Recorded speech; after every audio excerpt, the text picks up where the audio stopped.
Since the inception of the Bristol Dirt Race, it's become one of the most controversial things in NASCAR. Whether it's about whether the race should survive, whether NASCAR should be on dirt, whatever it might be, people have stuff to say about this race. And I'm no different, but I want to take a bit of a different approach on it and go from both sides of the argument on here and see which side might be stronger over time. And ask the question, will the Bristol Dirt Race, or even the Bristol Spring Race, survive? To start off, let's look at why people are saying yes. Starting off, there is those who say it's Bristol. It has to be on the schedule twice. The spring race is traditional. And those people, I think, are onto something in a sense that NASCAR has changed a ton for the normal NASCAR fan. When you look at the sport 20 years ago, for instance, all the way back in 2003, and you compare it to now, it's completely different. When you look 10 years ago to 2013, I'd say it's completely different. Hell, look 5 years ago from 2023, all the way back in 2018. This sport is different. It's changing, and many fans don't want that change to happen. And I get it, because you fell in love with NASCAR for a certain reason, and one of those was probably having that spring Bristol date, and more than likely having it on concrete. And many want to go back to that because, let's be real, the racing was pretty good on the last spring Bristol concrete race. Well, on top of that, many are also saying, hell, whether it's dirt or the concrete track, you could probably make this an Easter tradition. NASCAR fans, while against racing on Easter, it seems for the most part, must realize that sports do have a big connection with holidays. When you look at Thanksgiving, you got the NFL games. When you look at Christmas, NBA games. Why can't NASCAR try and make a tradition when it comes to Easter? And with that, you've seen at the track that they have done everything they can to add the Easter celebration into it. You've seen it on the broadcast too, and this has been going now for years. So that could be another reason why Bristol should have two races. You have the special race at night in September or August if they move it back to its date that it had forever. And then you have the traditional start of an Easter race. It's not the worst idea in the world, and depending on what happens with the TV ratings, well, it looked pretty good last year with rain. So we'll find out for sure probably tomorrow as of recording this video. And then you look to, even if they do move it, many fans say that you could move it to, say, the start of June, end of May, the way they were kind of forced to in 2020. That race had great track conditions, great weather, nobody was worried about a rainout with that one, and you had great racing on top of it.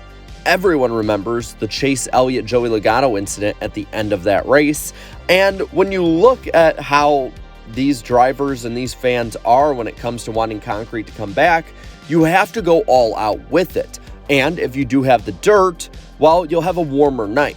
I was again there in 2022 for the dirt race, and I can tell you it was weather-wise kind of miserable. It wasn't nearly as cold as Martinsville was, but it was still pretty chilly. The rain made it even colder, and if it were to be at the end of May or the start of June, you can bet that it'd be a lot warmer.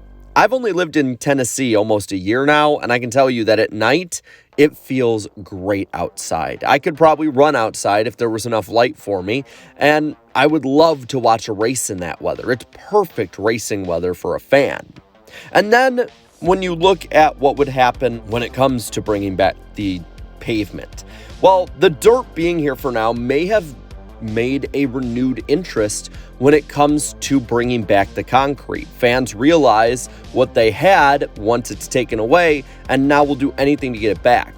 I'm that way when it comes to Chicagoland Speedway. I didn't know just how good I had it, how much I loved that track, and now I would love nothing more for it to come back than anything else. And there's many who are like that with Bristol. So maybe move it to May or June and then have that race for those fans. You may see a lot more turnout on TV and as well in person. And then you also have to look at the fact that the Nashville Fairgrounds process, while moving ahead, is still moving pretty slow. And that would probably be the most viable track to replace Bristol if this race were to be taken off. And I don't think it's going to happen anytime soon. And many fans don't either. So why hedge your bets on something that might not be there yet when you have Bristol? Now, while there's plenty of reasons that people would say this race should survive or keep going, there are also reasons why people say it shouldn't. Starting off with the fact that the dirt race was a cool thing to try, but it has divided fans. It's no secret that there needed to be some sort of change or process done to the Bristol Spring Race. It was an event that was definitely drying out on the vine, and trying the dirt did give some interest. The crowds were a bit bigger, but now it's pretty clear the drivers are not wanting this, the fans are split, and depending on how the TV rating turnout comes, there may be less people watching it. So NASCAR may have had their splash for a year or two, but now it might be time to move on. Plus, you saw the uncertainty from Marcus Smith when asked about it, so you have to think this is on the minds of both SMI and NASCAR. And if the dirt can't work, well, then what makes people think that they're going to go back to the concrete? That's another argument that I've heard. The concrete race may have 1 or 2 years like the dirt did of people coming back because, wow, we finally got back what we wanted. But when you look at how it worked out at the end of the day, well, the last couple years on concrete saw less and less people watching on TV, even relatively compared to NASCAR itself. It saw definitely a lot less people showing up on TV and was just a giant eyesore for the sport for years on end. And you look at how low those stands were, we have to admit that the dirt has done better. But if the dirt can't keep up because it costs so much and the fact that fans are really upset with it and divided by it, then what real alternative is there? Just keep it going till nobody shows up or keep it going till nobody watches on TV? I don't see NASCAR doing that. And what I see them wanting to do long term would be to replace it with the Nashville Fairgrounds. And the Fairgrounds very well may replace this race. First off, it fits NASCAR's big market mentality. If you've ever been to Bristol, it's in the middle of the mountains in a very small town. Whereas if you go to the Nashville Fairgrounds, you're about 10 minutes from downtown Nashville, and you're about 10 minutes from Broadway. And on top of all of that, you have an actual city built around this track.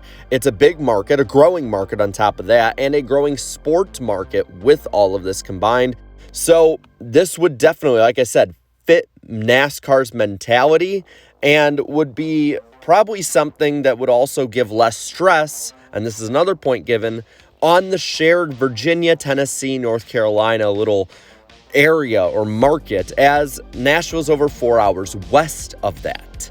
When you look at where Bristol's at, there's a lot of tracks that are close by. There's Richmond and Martinsville, and a little further south, Charlotte, and a lot of this area shares the same amount of racing fans. And that's probably why all of these areas have struggled with attendance, even the Bristol night race. So how do you help that? Well, you take maybe one of the races out of the equation and you see how it disperses. There might be an uptick in attendance in the Richmond races. There might be an uptick in attendance in the Bristol night race. And then on top of that, you get some schedule diversity to add to it. And with Nashville still being in Tennessee, Tennessee gets their races, but it's definitely much more tailored to getting different markets added in and maybe adding more fans over time. This could give the night race also a boost when it comes to having one race for Bristol, just like how Darlington seemed to have a boost in fans liking it when it only had one race and then later on brought on 2 dates. So this isn't the end of the world even if it doesn't survive long term. So what's the verdict? Well, for me, I say short term, yes, I think the Bristol Spring Race will survive. It'll be on the calendar in 2024, and it might even be dirt. Heck, they might even bring the concrete back just to try and give it one last go and see if fans take to it. But long term, like 5 to 10 years from now, no, I don't think that Bristol has 2 dates. I think they take a date away and give it to Nashville or North Wilkesboro, a short track that SMI and Bristol have a say in, and so they can still get their money back, but on less of an upkeep charge and less of an eyesore on the sport. And maybe one day it's brought back due to a lot of demand. That's how I see it turning out. But now I want to hear from you and pass it on to you. Do you think the Bristol Spring Race will survive past, say, 2024? Let me know down in the comments below. While you're at it, leave a like on this video, share this video, and subscribe to my channel for more great NASCAR content. Thank you so much to my channel members for your continued support, and be sure to watch the NASCAR Weekly Podcast this Wednesday on Eric Estep's channel. We'll probably be talking all about this. So, until next time, have a good one.